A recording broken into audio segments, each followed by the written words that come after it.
हरिओम। प्रिय दर्शकों, आज का वीडियो का टाइटल देखकर आप गहरी सोच में पड़ गए होंगे। जो खुद प्रभु श्री राम के ससुर हैं और देवी मैया सीता जी के पिता हैं, उन्हें नर्क क्यों जाना पड़ा होगा। प्रिय दर्शकों, सबसे पहले कमेंट में जय श्री राम का जयकारा लगाकर इस दिव्य वीडियो में प्रवेश करने के पूर्व भगवान का आशीर्वाद प्राप्त करिए और जैसे मंदिर में प्रवेश करने से पहले घंटा बजाते हैं, उसी तरह लाइक का बटन दबा दीजिए। प्रभु को समर्पित कोई भी वीडियो उनका ही रूप होती है। अगर आप चैनल पर नए हैं तो इसे सब्सक्राइब कर दीजिए। प्रिय दर्शकों, आपका स्वागत है सनातन ज्ञान टीवी में। नर्क का नाम सुनते ही हमें यमराज और खौलते तेल की कढ़ाई सामने दिखने लगती है और उस कढ़ाई में तलते हुए पापी जीव। अब ऐसे कार्य जहाँ होते हों, वहाँ धर्मराज राजा जनक, जो स्वयं पुण्यों का एक ग्रंथ रूप हैं, उनको नर्क का भोग क्यों भोगना पड़ा। प्रिय दर्शकों, पद्म पुराण के पाताल खंड के अध्याय 18-19 के अनुसार जब राजा जनक जी के धरती लोक के सभी कार्य पूर्ण हो गए तो उन्होंने अपने दिव्य शरीर को योग बल से त्यागने का निर्णय किया और अंतिम रूप से अपने शरीर को त्याग दिया। जब राजा जनक जी ने अपने शरीर को त्याग दिया तब उनको लेने के लिए एक सुंदर सा विमान आया और उसमें उनके लिए 2 सेवक भी थे। धर्मराज राजा जनक उसमें सवार होकर चल पड़े। कुछ दूर चलते ही विमान एक ऐसे स्थान से गुजरने लगा जहां से लोगों के चीखने और चिल्लाने की आवाजें आ रही थीं। वो स्थान काफी अंधकार से भरा हुआ था और वहां पर दुर्गंधी बहुत आ रही थी। राजा जनक जी की नज़र जब विमान से नीचे गई तो उन्हें लावा की नदियां बहती हुई नजर आईं और उसमें तड़पते जीव जो जोर जोर से चीख रहे थे।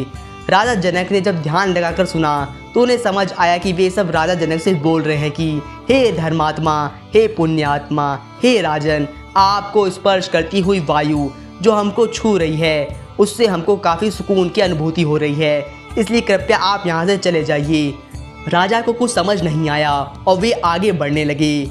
आगे जाकर उन्हें यमराज जी ने दर्शन दिए।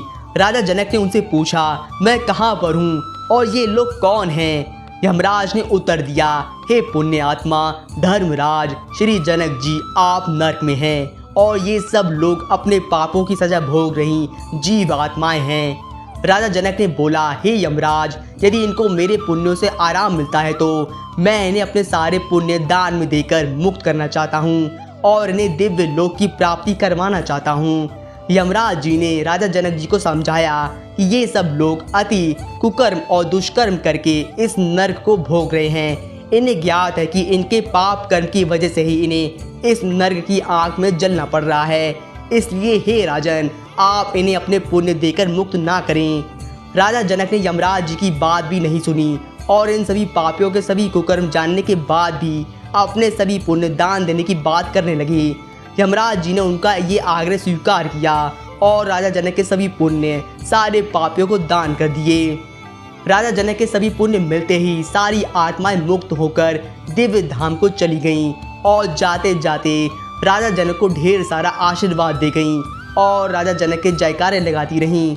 इतना सब होने के बाद राजा जनक ने यमराज जी से पूछा कि हे यमराज जी, मैंने जीवन भर सिर्फ पुण्य किए हैं, कभी कोई कुकर्म करने और किसी के प्रति दुर्व्यवहार करने का अपने मन में सोचा भी नहीं, तो मुझे ये नर्क के रास्ते आप क्यों लेकर आए हैं। राजा जनक के सवाल का उत्तर देते हुए यमराज जी बोले कि हे धर्मात्मा, आपने कभी कोई पाप या गलती नहीं की, लेकिन आपसे अपने पूरे जीवन में एक गलती हुई जिसके कारण आपको इस नर्क के रास्ते लाना पड़ा।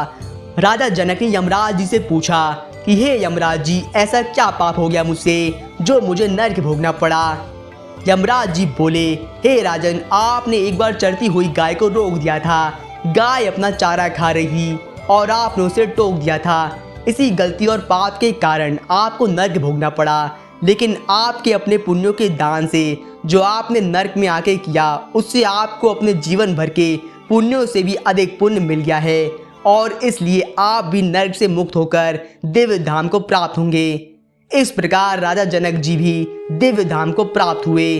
प्रिय दर्शकों, यह थी वो गलती जिसके कारण राजा जनक, जो स्वयं प्रभु श्री राम के ससुर हैं, और उनको भी नर्क भोगना पड़ा था। प्रिय दर्शकों, आप इस वीडियो को अपने सभी रिश्तेदारों के साथ शेयर करिए और उन्हें भी इस रोचक बात को जानने का अवसर प्रदान करिए। अंत में एक बार फिर प्रभु का जयकारा लगाकर कमेंट बॉक्स को भक्तिमय कर दीजिए। इसी तरह के वीडियोस को देखने के लिए हमारे चैनल सनातन ज्ञान टीवी को सब्सक्राइब अवश्य करिएगा। हरिओम।